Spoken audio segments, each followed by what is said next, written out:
Market లో invest చేసి మీ డబ్బులు డబుల్ చేసుకోవాలనుకుంటున్నారా? విజయవాడలో జరిగే సుందరరామిరెడ్డి గారి లైవ్ సెమినార్ కి అటెండ్ అవ్వండి. కమింగ్ టు సబ్జెక్ట్, చాలా మంది అంటే ప్రతి ఒక్కరిని సొసైటీ నుంచి అబ్జర్వ్ చేసేటప్పుడు దేవుడు ఇచ్చిన గొప్ప గిఫ్ట్ ఏదైనా ఉంది అని అంటే అందరికీ ఒకటే పవర్స్, అంటే ఈక్వల్ పొటెన్షియల్ ఇస్తారు. కానీ యూజ్ చేసి సక్సెస్ అయ్యే దాంట్లో కనుక మనం చూస్తే లిమిటెడ్ వెర్షన్స్ చూస్తాం. మనం వెళ్ళలు లెక్క పెట్టుకోవచ్చు, వీళ్ళు మాత్రమే సక్సెస్ పొజిషన్లో ఉన్నారు అని.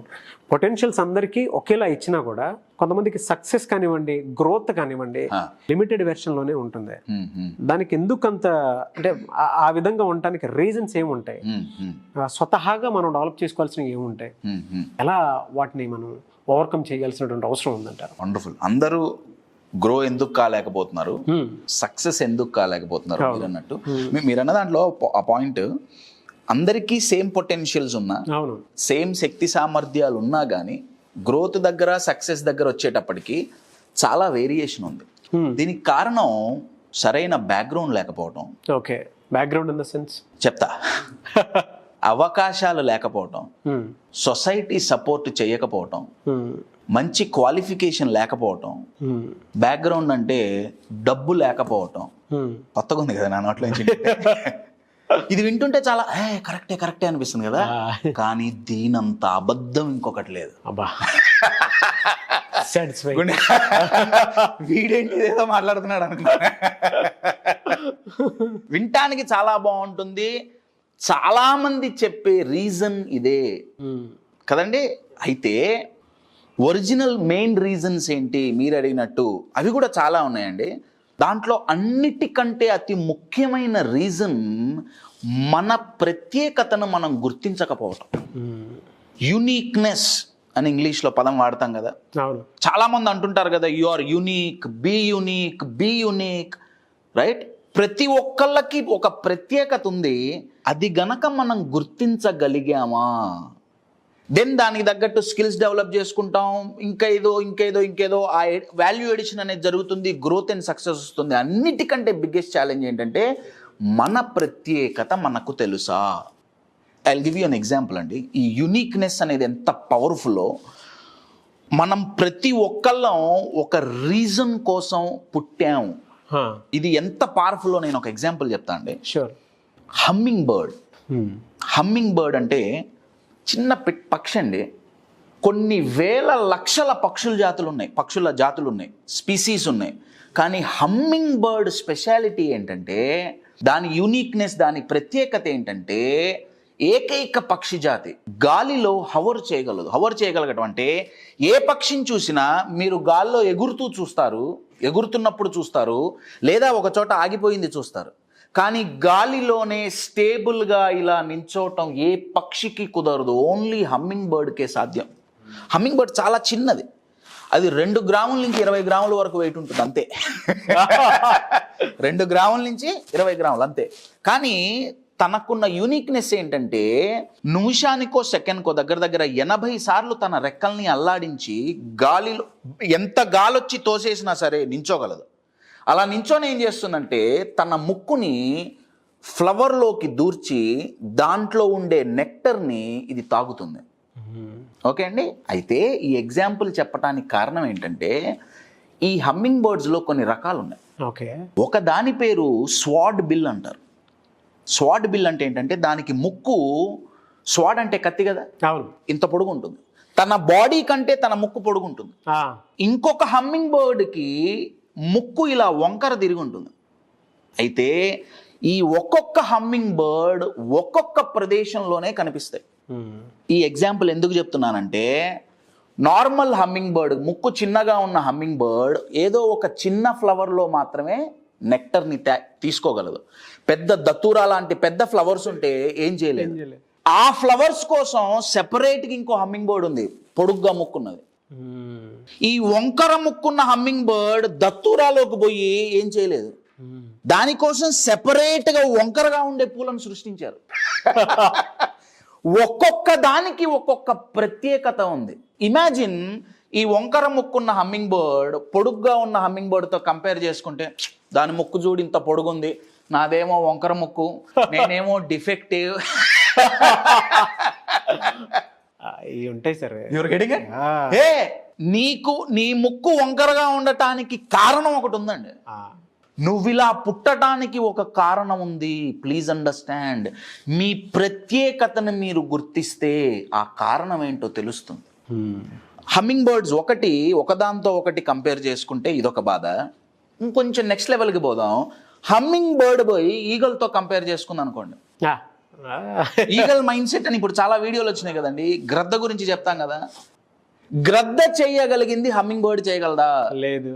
పోనీ హమ్మింగ్ బర్డ్ చేయగలిగింది గ్రద్ద చేయగలదా? మరి అంత పెద్ద దాని పక్షులకే నెక్స్ట్ లెవెల్ అంటాం. దేని గొప్పతనం దాందే.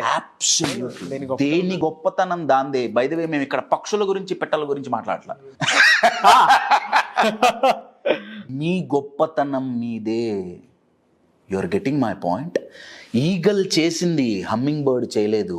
హమ్మింగ్ బర్డ్ చేసింది ఈగల్ చేయలేదు. ఈగల్ పైనుంచి కింద ఎక్కడో ఉన్న చేపను చూడగలదు కానీ గాలిలో కదలకుండా నించోలేదు. ఎవరి యూనిక్నెస్ వాళ్ళది. అబ్సల్యూట్లీ. అది ఫస్ట్ మనం గుర్తించాలి. మన ప్రత్యేకతను మనం గుర్తించాలి.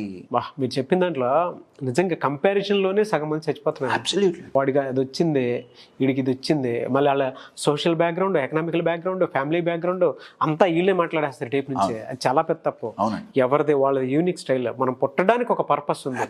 First we have to know that. Absolutely. మన ప్రత్యేకత ఏంటో మనకు తెలిస్తే, మనకు యూనిక్నెస్ ఏంటో మనకు తెలిస్తే ఆ పర్పస్ ఫైండ్ అవుట్ చేయడం అనేది చాలా ఈజీ అండి. ఇందాక హమ్మింగ్ బర్డ్ లోనే వాటిల్లో ఉండేటువంటి స్పీషీస్ గురించి చెప్పారు, జాతి గురించి చెప్పారు. ఒక్కొక్కటి ఒక్కొక్క style. Humming birthday.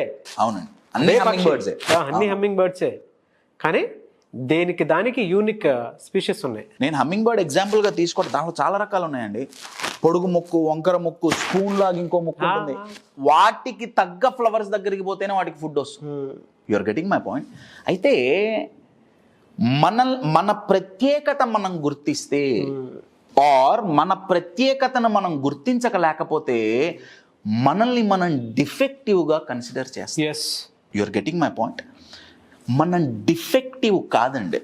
I'll give you an example. ఈ పదం చూడండి, డిఫెక్టివ్. నాలో లోపాలు ఉన్నాయి, నాకు ప్రత్యేకత లేదు, వాడి దగ్గర ఇది ఉంది, వీడి దగ్గర ఇది ఉంది, ఆమె దగ్గర ఇది ఉంది, నేను డిఫెక్టివ్, నేను డిఫెక్టివ్, నేను డిఫెక్టివ్. మై డియర్ ఫ్రెండ్స్, మనం డిఫెక్టివ్ కాదు. ఈ డి తీసేయండి, ఏం మిగులుతుంది? ఎఫెక్టివ్. మనం పుట్టుకతోనే ఎఫెక్టివ్. కానీ మన ప్రత్యేకత మనం గుర్తించకపోవటం వల్ల ఈ డి యాడ్ అయింది. ఆ డిఏ సెల్ఫ్ డౌట్ అండి. ఎప్పుడైతే మన ప్రత్యేకత మనం గుర్తించాలా, అవతల వాడితో కంపేర్ చేసుకున్నాం, మన మీద మనకు డౌట్ వచ్చింది, మనం చేయగలగో లేదో, మన దగ్గర శక్తి సామర్థ్యాలు ఉన్నాయో లేదో, టాలెంట్ ఉందో లేదో, స్కిల్స్ ఉందో లేదో, డౌట్ వచ్చింది, మనం ఎఫెక్టివ్ కానీ డిఫెక్టివ్ అయ్యాం. I'll give you an example అండి. Very good metaphor. ఇది ఎంత పవర్ఫుల్ అనేది నేను ఒక ఎగ్జాంపుల్ చెప్తాను. ట్రూ ఇన్సిడెంట్ అండి. 1955 1955 సంవత్సరంలో థాయిలాండ్లో ఒక మానిస్ట్రీ అంటే మన భాషలో చెప్పాలంటే ఆశ్రమం. వాళ్ళు బుద్ధిజంని బాగా ఫాలో అవుతారు కదా. Monks. Very good, monks. So వాళ్ళు మానిస్ట్రీలో ఒక పెద్ద మట్టి బుద్ధ విగ్రహం అండి. ఎంత పెద్దదంటే దగ్గర 5.5 టన్నులు, 5500 కేజీల మట్టి బుద్ధుడి విగ్రహం వాళ్ళు ఒక ప్లేస్ నుంచి ఇంకో ప్లేస్కి షిఫ్ట్ చేస్తున్నారు. రైట్. మరి షిఫ్ట్ చేస్తుంటే దెబ్బ తగిలిందో ఏమైందో తెలీదు, ఆ మట్టి పిల్లలు విరిగిపోయి ఉన్నట్టుండి లోపల నుంచి బంగారు కాంతులు వచ్చినాయి. అక్కడున్న మాంగ్స్ అందరు ఆశ్చర్యపోయి చూశారు. అరే, ఇది మట్టి విగ్రహం కదా, బంగారం కాంతి ఎక్కడి నుంచి వస్తుంది? కొన్ని రోజులు కూర్చొని ఆ మట్టినంతా తీసేస్తే యాక్చువల్గా అది 5500 కేజీల బంగారు బుద్ధ విగ్రహం. ఇప్పటికీ థాయిలాండ్లో ఒక మానిస్ట్రీలో 5500 కేజీల బంగారు విగ్రహం ఇప్పటికీ ఉంది. అయితే అది మట్టితో ఎందుకు కవర్ చేయబడింది? ఆ విగ్రహాన్ని కొన్ని వందల సంవత్సరాల నుంచి వాళ్ళు పూజిస్తున్నారు. పూజించే వాళ్ళకి తెలియదు, అది మట్టే అనుకుంటున్నారు. తర్వాత వాళ్ళు రీసెర్చ్ చేశారు, ఎందుకు ఇది మట్టితో ఉంది. దగ్గర ఒక 100-150 సంవత్సరాల క్రితం, అంటే 1955కి ఒక 100-150 years ago, అది ఒక మానిస్ట్రీలో ఉన్నప్పుడు వేరే దేశం సైనికులు వచ్చి ఈ మానిస్ట్రీని అటాక్ చేయాలనుకున్నారు. ముందుగా తెలుసుకున్న మాంగ్స్ ఏం చేశారంటే, మనల్ని ఎట్లయినా చంపేస్తారు, ఇది గనక బంగారు విగ్రహం అని తెలిసిందా ఎత్తుకోపోతారు. అవును. వాళ్ళు ఏం చేశారంటే, దీన్ని మొత్తం మట్టితో కప్పేద్దాం.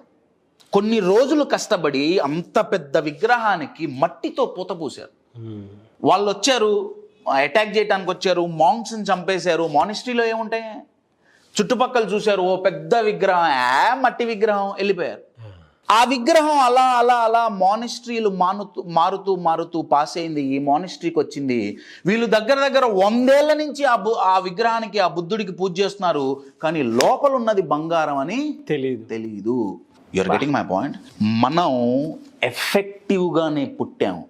ఎప్పుడైతే ఈ డౌట్ అనే మట్టి మనల్ని కవర్ చేసేసిందో, లోపల ఉన్న బంగారం వెలగట్లా. Fantastic bro. You're getting my point. రే, మనం బంగారం రా, పుట్టుకతో బంగారం. మన మీద మనకున్న డౌటే మనం పూసుకొని ఒక మట్టిలాగా, పనికిరాని వాడిలాగా కనపడుతున్నాం. రోజు సొసైటీ చిన్నప్పటి నుంచి సొసైటీ చెప్పిన మాట, రే నీ వల్ల కాదు, నీకు చేత కాదు, నీ వల్ల కాదు, నువ్వు దరిద్రుడివి, నువ్వు వేస్ట్, వాణ్ణి చూడు, వీణ్ణి చూడు, నువ్వు ఏం చెయ్యలేవు, నువ్వు దేనికి పనికిరావు, నువ్వు డిఫెక్టివ్ డిఫెక్టివ్ డిఫెక్టివ్ అని మన లోపలున్న బంగారం పైన ఒక మట్టి పూత పూసారండి. ఇప్పుడు మనకు మనం పూసుకుంటున్నాం కంపారిజన్తో.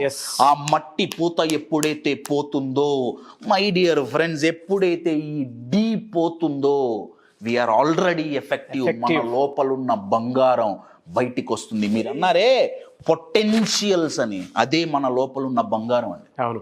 యూనివర్స్ అంటారా, క్రియేటర్ అంటారా, ఎవరంటారా మీ ఇష్టం, దేవుడు అంటారా, ఇంకెవరంటారా, వాళ్ళకి డిఫెక్టివ్ పీసులు తయారు చేయటం వాళ్ళకి అలవాట్లేదండి. వాళ్ళ దగ్గర నుంచి వచ్చిన ప్రతి product 100% quality. The best in the world. You are the masterpiece, you are the effective piece. ఇవన్నీ జరగాలంటే మన ప్రత్యేకత మనం గుర్తించాలి. మన ప్రత్యేకతను మనం ఎప్పుడైతే గుర్తిస్తామో, ఎలా గుర్తిస్తాం, కంపారిజన్ మానేయాలి. నెంబర్ 1. నెంబర్ 2, ఎప్పుడైతే కంపారిజన్ మానేస్తామో మన ప్రత్యేకత మనకేంటో తెలుస్తుంది. ఎప్పుడైతే తెలుస్తుందో దానికి తగ్గట్టు స్కిల్స్ నేర్చుకుంటాం, దానికి తగ్గట్టు tools and techniques, very good, tools and techniques మనం క్రియేట్ చేసుకుంటాం.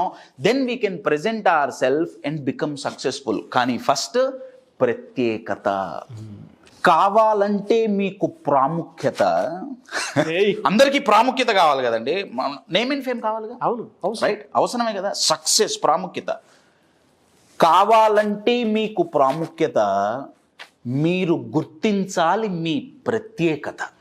ఎప్పుడైతే ప్రత్యేకతను గుర్తిస్తామో ప్రాముఖ్యత వస్తుంది. సో కావాలంటే మీకు ప్రాముఖ్యత, మీరు గుర్తించాలి మీ ప్రత్యేకత. పెంపొందించుకోండి సరికొత్త వైవిధ్యత. వైవిధ్యత అంటే వెరైటీ. మనల్ని మనం వెరైటీగా ప్రజెంట్ చేసుకోవాలి.